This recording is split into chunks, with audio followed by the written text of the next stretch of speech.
Indian Princess, the exclusive store for women. Fashion starts from 399 only. Visit your nearest store today. வணக்கம் கபா. வணக்கம் bro. வணக்கம். அதிரடியாக வந்து second match வந்து first தோல்வியுடன் தொடங்கியிருக்காங்க இந்தியாவோட T20 டீம். வந்து என்னென்ன தப்புகள் செஞ்சோம்? ஸோ ஆக்சுவலாக வந்துட்டு பார்த்துட்டீங்கன்னா நம்ம ஏர்லியராக டிஸ்கஸ் பண்ண மாதிரி தான் ப்ரிவியூவில் சீரீஸ்க்கு முன்னாடி ஒரு ப்ரிவியூ நம்ம டிஸ்கஸ் பண்ணியிருந்தோம். ஸோ அதில் இந்த பேட்டிங் ஆர்டர் பற்றி நம்ம கொஞ்சம் டீட்டெயிலாக பேசியிருந்தோம். எந்த பொசிஷனில் எந்த பிளேயர்ஸ் வரமாட்டேங்கிறாங்க, வரமாட்டேங்கிறாங்கன்னு நமக்கு தெரிய மாட்டேங்குதுன்னு. ஸோ அதே ஒரு மிஸ்டேக் தான் இன்னும் கொஞ்சம் எலாபரேட் ஆன மாதிரி தெரியுது. நமக்கு ஏஷியா கப்பில் தெரியல. நான் சொன்ன மாதிரி ஒரு நம்மளை விட கொஞ்சம் நமக்கு ஈக்குவலான ஒரு ஆப்போனன்ட்ஸ் கூட நம்ம விளாடல. ஸோ ஆஸ்திரேலியா அப்படிங்கும்போது அவங்களுடைய ஹோம் கிரவுண்ட் அப்படிங்கும்போது அது கொஞ்சம் எக்ஸ்போஸ் ஆன மாதிரி தெரியுது. ஸோ பேட்டிங் ஆர்டர் தான் என்னை பொறுத்த வரைக்கும் ஒரு மெயின் ஃபெயிலியரா பாக்குறேன். இன்னைக்கும் பார்த்துட்டீங்க அப்படின்னா யார் யார் எங்க வராங்கன்னே தெரியல. இன்னைக்கு சஞ்சு சாம்சன் முன்னாடி வந்துட்டாரு, சிவம் தூபே நம்பர் 8க்கு போனாரு, ஹர்ஷித் ராணா நம்பர் 7ல வந்தாரு. ஸோ ஏகப்பட்ட விஷயங்கள் பேட்டிங்ல மாத்திருக்காங்க. ஸோ எல்லாத்துக்குமே ஒரு கன்ஃபியூஷனா இருக்கு. டீம்ல இருக்கவங்களுக்காச்சும் அது ஸ்டேபிளா தெரியுமான்னு தெரியல. பட் அதை தவிர நம்ம இங்க பாக்குற ஆடியன்ஸுக்கா இருக்கட்டும், இல்ல அங்க இருக்க எக்ஸ்பர்ட்ஸ்க்கா இருக்கட்டும், எல்லாருமே ஒரு கன்ஃபியூசிங் ஸ்டேஜ்ல தான் இருக்காங்க. என்னதான் இந்த டீமோடைய பிளான் அப்படின்னு. ஸோ இதை ஒரு பெரிய டிராபேக்கா பாக்குறேன். இப்ப எனக்கு இந்த ஒரு கேள்வி இருக்கு. இவங்க எல்லாமே இன்டர்நேஷனல் கிரிக்கெட்டர்ஸ். 2020 ஓவரில் வந்து பெருசாக வந்து பிச்சு வந்து சேஞ்சஸ் ஆகிறதுக்கான வாய்ப்புகள் ரொம்ப கம்மி தான். சொல்ல போனால் அந்த 20 ஓவர்ஸில் வந்து நீங்கள் பால் வந்து ஓல்ட் ஆக்குறாங்க, இதுக்கப்புறம் இவர் வந்து அடிப்பார் அப்படின்னு சொல்கிறதுக்கான வாய்ப்புகள் வந்து 20 ஓவர் ஃபார்மேட்டில் கிடையாது. எனி டைம் வந்து நீங்கள் போகும்போது you have to be ready for every thing சொல்லும்போது எனக்கு ஓப்பனர்ஸ் புரியுது. அவங்க ஓப்பனர்ஸ் கூட ரோல் கிளாரிட்டி வந்து உங்களுக்கு 30 பால்ல 50 ரன், அந்த 24 ஓவரில் வந்து நீங்கள் என்ன அடிக்கணுமோ அடிச்சு கொடுங்க அப்படின்னு சொல்கிறதுக்கான கிளாரிட்டி இருக்கும். மற்ற எல்லாருக்குமே வந்து ஆல்மோஸ்ட் ஒரு ரோல் கிளாரிட்டி இந்த சென்ஸ் T20ல வந்து ஒன்று இருக்கத்தானே செய்ய போகுது. இப்போ சஞ்சு சாம்சனுக்கு வந்து லாங் இன்னிங்ஸ் ஆடுங்க, ஆங்கர் ஆடுங்கன்னு கொடுத்துருக்கலாம், அந்த மாதிரி கொடுத்துருக்க வாய்ப்பு இருக்கு. நெக்ஸ்ட் சூரியகுமார் யாதவ், திலக் வர்மாவோ அவங்களுக்குமே அந்த ரோல் தான். அங்கே வந்து யாருமே நிற்கல அபிஷேக் சர்மாவோட. அப்போ அந்த இது என்ன ஆஸ்திரேலியாவோட எக்ஸ்ட்ரானரி போலிங்கா இல்லாட்டி இந்தியாவோட என்ன சொல்றது ஒரு மாதிரி லெத்தாஜிக் கேர்லெஸ் பேட்டிங்கா, அப்படி அந்த இதுக்குள்ள போறதா? ஃபர்ஸ்ட் வந்து ஆஸ்திரேலியன்ஸ் நல்லாவே போல் பண்ணாங்க இன்னைக்கு மெல்போர்ன்ல. ஹேசல்வுட்டா இருக்கட்டும், நாத்தன் எலிஸா இருக்கட்டும், பவர் பிளேலயும் சூப்பர் போலிங் போட்டாங்க. அண்ட் இந்தியா வந்து ஆக்சுவலா வந்துட்டு ராங் ஷாட்ஸ் நிறைய ஆடினாங்க. அதுதான் இந்தியாவுக்கு வந்து கொஞ்சம் காஸ்டட் ஆயிடுச்சு. ஒரு ஆக்சுவலா ஒரு ஸ்டாட் பார்த்தேன், 16 ராங் ஷாட்ஸ் நினைக்கிறேன். அதுலயே 3 விக்கெட்ஸ் போயிருச்சு இந்தியாவுக்கு. ஸோ நீங்க சொன்ன மாதிரி லெத்தலாஜிக்கலா ஷார்ட்ஸ் ஆட போய் தான் அவுட் ஆனாங்க. எக்ஸ்ட்ரானரி பவுலிங், அதுக்கும் நம்ம கிரெடிட்ஸ் கொடுத்தே ஆகணும்.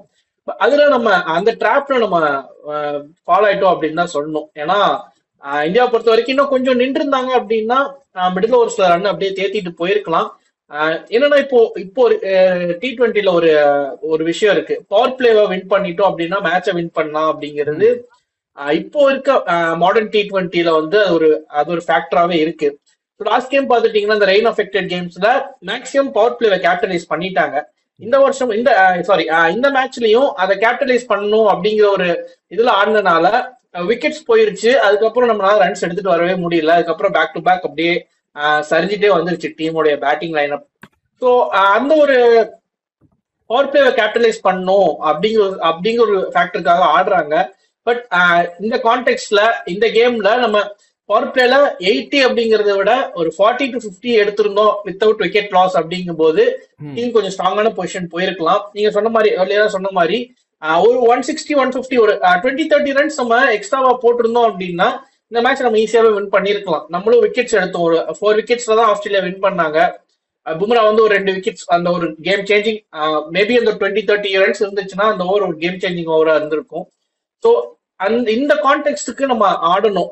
எப்பவுமே இந்த பவர் பிளேல ஒரு 80 ரன்ஸ் அடிக்கணும் அப்படிங்கிறது இல்லாம இந்த பிச் இந்த கண்டிஷன்ஸுக்கு ஒரு 160 போதும் அப்படின்னா ஒரு 40 to 50 ரன்ஸ் அடிச்சுட்டு வித்தவுட் லாஸ் ஆஃப் விக்கெட்ஸ் இருந்தோம் அப்படின்னா மிடில் ஓவர்ஸ் அண்ட் டெத் ஓவர்ஸை கேப்டலைஸ் பண்ணியிருக்கலாம். ஸோ அந்த இடத்துல விட்டுட்டாங்க. எல்லா மேட்சுக்குமே ஒரே ஃபார்மேட்ல போகக்கூடாது அப்படிங்கிறது தான் இந்த மேட்ச்ல இருந்து ஒரு லேர்னிங். ஓகே, இந்த மேட்ச்ல லேர்னிங்கோட சேர்த்து ஹர்ஷித் ராணாவோட ரோலுமே எனக்கு ஒரு கேள்வியாக இருக்குது. இந்த சென்ஸ் வந்து அவர் வந்து ஒரு 30 ரன்ஸ் பிளஸ் அடிச்சிருந்தாலுமே ஏன் அவர் முன்னாடி வந்தாருன்னு ஒரு கேள்வி இருந்துச்சு. இந்த சென்ஸ் விக்கெட் போச்சு, அவர் வந்து இருக்க சொன்னாங்க, தூபைக்கு முன்னாடி இறக்கியிருக்காங்க, அப்போ தூபை எதுக்கு உங்களுக்கு, அந்த ஒரு ரோலுமே இருந்துச்சு, எனக்கு கேள்வி இருந்துச்சு. ப்ளஸ் பவுலிங்லேயுமே சரி, நம்மளுக்கு கொடுத்துருக்க டார்கெட் வந்து 124, ரொம்ப ரொம்ப கம்மியான ரன்ஸ் தான் கொடுத்துருந்தாங்க. அவருக்கு கேம் பிளானிங் இருக்கா, ஸ்ட்ராட்டஜி இருக்கா? இந்த சென்ஸ் வந்து இந்த பவுலருக்கு இப்படி போணுச்சு, இந்த பேட்ஸ்மேனுக்கு இப்படி போகணும், இந்த பேட்ஸ்மேனுக்கு இப்படி போகணும்னு சொல்லிட்டு ஒரு ஸ்ட்ராட்டஜி வந்து வகுத்து நம்ம பார்த்துருப்போம். முன்னாடி சீனியர் பவுலர்ஸ்லாம் இப்படி போடுவாங்க, அதெல்லாம் போடுவாங்கன்னு சொல்லிட்டு. அந்த மாதிரி கேம் பிளான் வந்து ஹர்ஷித் ராணா மட்டும் இல்லை, ஒரு 125 ரன்ஸ் டிஃபெண்ட் பண்ணணும்னா ஒரு டிஃபென்சிவ் போலிங்கோ இல்லாட்டி டிஃபென்சிவ் செட்டப்போ வந்து ஸ்ட்ராட்டஜியும் வந்து இன்னைக்கு அடாப்ட் பண்ணாங்களான்னு கேட்டிங்கன்னா அது ஒரு டவுட் தான். பிகாஸ் அந்த எண்ணில் வந்து டிராவிஸ் ஹெட், மிச்சல் மார்ஷ் இருந்தாலுமே அவங்களுக்குன்னு ஒரு ட்ராப் பண்ணுறதுக்கான ஒரு மெத்தட் ஃபாலோ பண்ணமான்றது வந்து பயங்கர கேள்வி. நம்ம அந்த பவர் பிளேலேயே மேட்சை வந்து அவங்க கிட்ட கொடுத்துட்டோம், அந்த மாதிரி ஒரு இது இருந்துச்சு. இப்போ நீங்கள் பவுலிங் ஸ்ட்ராட்டஜியா ஹர்ஷித் ராணா இன்க்ளூடிங் ஒழுங்காக நம்ம டீம் வந்து இருக்குன்னு நினைக்கிறீங்களா அண்டர் கம்பீர்? ஸோ ஆக்சுவலா வந்து அவர் வந்து ஒரு கோச்சா இல்லாம ஒரு கேப்டன்ஷிப் மைண்ட் செட்ல ஆடுற மாதிரி எனக்கு தோணுது. ஐபிஎல்ல பாத்துக்கிட்டீங்கன்னா கேகேஆர் நல்லாவே லீட் பண்ணியிருந்தாரு. ஸோ ரெண்டு ட்ராஃபிஸ் வின் பண்ணி கொடுத்தாரு. ஸோ அவருடைய கேப்டன்ஷிப் நல்லா இருந்துச்சு. ஆஸ் அ கோச்சாவும் கேகேஆருக்கு ஆஸ் அ மென்டராகவும் ஒரு சீசன் வந்து அவர் வின் பண்ணி கொடுத்தாரு ஐபிஎல்ல.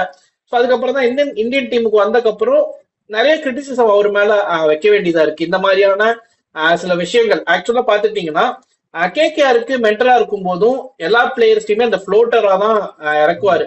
ஒரு மேட்ச் ரகுவன்ஷி முன்னாடி வருவாரு. ஸோ ஷேர் ஐயருடைய பொசிஷன்ல சேஞ்சஸ் இருக்கும். யாருக்குமே இந்த ஓப்பனர்ஸ் தவிர யாருக்குமே அந்த ஸ்டேபிளான பொசிஷனே இருக்காது. ஸோ அதே விஷயத்தான் இங்க இந்தியன் டீமுக்கும் எடுத்துட்டு வராரு. ஸோ அதுதான் இப்போ இந்தியன் டீமுக்கு ஒரு பெரிய ப்ராப்ளமா மாறி இருக்கு. ஆக்சுவலா இந்த டீம் பிஃபோர் ஏசியா கப் கில்லு வரதுக்கு முன்னாடி இந்த டீம் நல்லா பெர்ஃபெக்டா செட் ஆயிருந்துச்சு. T20 வேர்ல்ட் கப்புக்கு நம்ம தான் ஃபேவரட்ஸா இருந்தோம். இப்போ இந்த டீம் பெர்ஃபார்மன்ஸ் எல்லாத்துக்குமே அந்த கான்ஃபிடன்ட் ஒரு 90% இருந்த அந்த கான்ஃபிடன்ஸ் லெவல் வந்து 50% கீழே போயிருச்சு. ஸோ இந்த டீம் இப்படியே ஆடிட்டு இருந்தாங்கன்னா எல்லா டீமும் எல்லா பிளேயர்ஸும் இந்த ஃப்ளோட்டர் மாதிரி வந்துட்டு இருந்தாங்கன்னா எப்படி பெர்ஃபார்ம் பண்ணும் அப்படிங்கிற அந்த கான்ஃபிடன்ட் இழந்துட்டாங்க. அதே மாதிரி ஹர்ஷித் ராணாவோட பொசிஷன் நீங்க கேட்டிருந்தீங்க. ஸோ ஹர்ஷ்தீப் சிங் ஓவர் ஹர்ஷித் ராணா அப்படிங்கிறது எனக்குமே ஒரு டவுட். ஏன்னா T20 வேர்ல்ட் கப் வின்னிங் டீம்ல இருந்த ஒரு போன வருஷம் ஹர்ஷ்தீப் சிங். அவருடைய ஸ்பெல்லும் இம்பார்ட்டன்டான ஸ்பெல் அந்த ஃபைனல் மேட்ச்ல. ஸோ அவரு வந்து ஸ்ட்ரெயிட்டாவே ஒரு பேக்கப்பா வச்சுட்டு இவரை வந்து ஒரு பிரைமரி பவுலரா போக்கஸ் பண்றது என்னை பொறுத்த வரைக்கும் சரின்னு படல. ஸோ இன்ஃபேக்ட் அவர் ஒரு லெஃப்ட் ஆர்ம் ஃபாஸ்ட் பவுலரும் கூட தொடர்ந்து ஃபார்ம்ல இருக்காரு. ஓடிஐ டொமஸ்டிக் மேட்சஸ் எல்லாம் விட்டுருங்க, T20ல வேர்ல்ட் கப்லயும் சரி அடுத்த ஐபிஎல்லையும் சரி தொடர்ந்து டெலிவரி பண்ணிட்டே வராரு. ஸோ அவரை வந்து பின்னாடி சப்ஸ்டியூட்டா வைக்கிறது அந்த அளவுக்கு சரின்னு படல. நம்புறாரு அப்படிங்கிறது இல்ல. இன்னைக்கு ஒரு 30 ரன்ஸ் அடிச்சுட்டாரு ஓகே அப்படின்னு சொல்லலாம். பட் ஸ்டில் அவர் அடிச்ச அந்த 30 ரன்ஸ் எக்கனாமிக்கா 13.5ல போட்டிருக்காரு. ஸோ பவர் பிளேலயே அவங்க முடிச்சுட்டாங்க. அப்படிங்கும் போது ஏகப்பட்ட விஷயங்கள் நம்ம யோசிக்க வேண்டியதா இருக்கு. So Harshdeep Singh over Harshit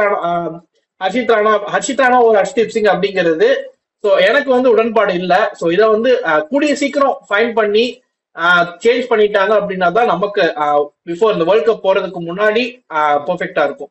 okay, ஒரு பக்கம் இந்தியா டீம்ல வந்து எல்லாரும் பெர்ஃபார்மன்ஸ் வந்து மிக்சடா இருந்தாலும் தன்னோட பெர்ஃபார்மன்ஸ் வந்து அதிகம் நல்லா எப்பயுமே கொடுத்துட்டு இருக்கு. பும்ராவும் வருண் சக்கரவர்த்தி T20 ஃபார்மேட்ல கலக்கிட்டே இருக்காங்க. இப்படி இருக்கும்போது வந்து அடுத்து போற T20க்குள்ள வந்து இத டீமை மாத்துவாங்கன்னு நினைக்கிறீங்களா, ஏதாவது சேஞ்ச் பண்ணுவாங்கன்னு நினைக்கிறீங்களா, அட் சேம் டீமை கொண்டு போவாங்கன்னு நினைக்கிறீங்களா? என்ன பொறுத்த வரைக்கும் பேட்டிங்ல வந்து நமக்கு செட் ஆயிருச்சு. ஓகே, கில்லு மட்டும்தான் ஒரு சாம்சன் தான் ஓபன் பண்ற மாதிரி இருந்துச்சு. பட் ஸ்டில் ஓகே இப்ப செட் ஆயிட்டாங்க. கில் போன மேட்ச் ஒரு சின்ன ஒரு கேமியோ காமிச்சாரு. அண்ட் அவரால் ஃபார்ம் பிடிச்சிட முடியும் அப்படின்னு நான் நம்புறேன். ஏன்னா ஐபிஎல் பெர்ஃபார்மன்ஸ் எல்லாம் சூப்பராகவே இருந்துச்சு. ஸோ இதே டீம் பேட்டிங் யூனிட்டை வந்து பெரிய அளவு சேஞ்ச் பண்ண வேண்டாம். பவுலிங்கை பொறுத்த வரைக்கும் ஏஷியா கப்ல கொஞ்சம் ஆஃப் பேலன்ஸா இருந்த ஜஸ்பிரீத் பும்ரா இன்னைக்கு செகண்ட் ஓவர் கொஞ்சம் அடி வாங்கினாரு. பட் ஸ்டில் அவர் கடைசியில வந்து பும்ரானா யாரு அப்படின்னு காமிச்சிட்டாரு. ஸோ அவர் வந்து டைம் அண்ட் அகைன் அவருடைய பெர்ஃபார்மன்ஸ் அவரை பத்தி நம்ம எதுவுமே சொல்ல வேண்டியது இல்லை. அவரு தேவைப்படும் போது டீமுக்கு டெலிவரி பண்ணி தந்துருவாரு. வருண் சக்கரவர்த்தி அவருமே பாத்துட்டீங்கன்னா இந்த கண்டிஷன்ஸ்ல எப்படி போடுறாருன்னா இந்தியன் கண்டிஷன்ஸ்ல வேர்ல்ட் கப்ல அவர் ஒரு கீ பவுலரா இருப்பாரு. ஸோ அவரை வந்து இன்னுமே யாருனாலையும் பிக் பண்ண முடியல. ஸோ அவர் வந்து ஒரு கீயா இருப்பாரு. குல்தீப் யாதவுக்கு இன்னைக்கு ஒரு ஆஃப் டே. ஸோ அவரு இந்தியன் கண்டிஷன் போகும்போது அங்க வந்து அவருடைய இம்பாக்ட் இருக்கும். ஹர்ஷித் ராணா மட்டும்தான் எனக்கு என்ன பொறுத்த வரைக்கும் அந்த டீம்ல வந்து வச்சுக்கலாம். ஒரு வென்யூல ஒரு 140 மேல போடுவாரு அப்படிங்கிற பட்சத்துல நம்ம போன வேர்ல்ட் கப்புக்கு சிராஜை நம்ம பெஞ்ச் தான் பண்ணியிருந்தோம். அந்த சிராஜோட ரோல் அவருக்கு ஏத்த மாதிரியான கண்டிஷன்ஸ்ல பேக்கப்பா இருந்து விளையாண்டாரு அப்படின்னா பெர்ஃபெக்டா இருக்கும். பட் அந்த ஒரு பொசிஷன் எனக்கு ஹர்ஷ்தீப் சிங் வந்து திரும்பவும் டீமுக்குள்ள வரணும். ஸோ பவுலிங்கை பொறுத்த வரைக்கும் பும்ரா, ஹர்ஷ்தீப் அண்ட் 2 ஸ்பின்னர்ஸ் இப்படி போனாங்க அப்படின்னா ஹர்திக் பாண்டியா டீமுக்குள்ள வரும்போது ஒரு 3வது பேஸ் பவுலரா இருப்பாரு. ஸோ அண்ட் அக்ஷர் பட்டேல் ஆடுறாருன்னா ஒரு 3 ஃபாஸ்ட் பவுலர் 3 ஸ்பின்னர்ஸ் இப்படி போகலாம். ஸோ ஹர்ஷ்தீப் சிங் உள்ள வரணும். ஹர்ஷித் ராணா அந்த சிராஜோட ரோல் அவருக்கு தேவையான ஒரு பொசிஷன்ல மட்டும் விளாண்டுட்டு சப்ஸ்டியூட் பண்ணிக்கலாம். ஓகே ஓகே எப்படி போகுதுன்னு பார்ப்போம் நெக்ஸ்ட் மேட்ச். ஏன்னா வந்து இது இன்னைக்கு லேர்னிங்ஸ் நிறையவே இருக்கும் சொல்ல போனா, பவுலிங் சைடும் சரி பேட்டிங் சைடும் கண்டிப்பா சரி. கம்பீருக்கு தான் நிறைய கேள்விகள் வரும். ஏன்னா வந்து நீங்க டிஃபெண்ட் பண்ணிட்டு இருக்க முடியாது, நான் இந்த பிளேயர் எடுத்தேன் அந்த பிளேயர் எடுத்தேன்னு சொல்லிட்டு ரிசல்ட் காட்டலைன்னா உங்களுக்கு எதுவும் பேசவும் முடியாதுன்ற ஒரு இடம் இருக்கு. நெக்ஸ்ட் எப்படி பண்றாங்கன்னு பார்ப்போம். நெக்ஸ்ட் ஓடிஐ முடிச்சதுக்கு அப்புறம் மீட் பண்ணுவோம். Thanks Kripa. Thank you bro. Thank you. Subscribe to One India and never miss an update.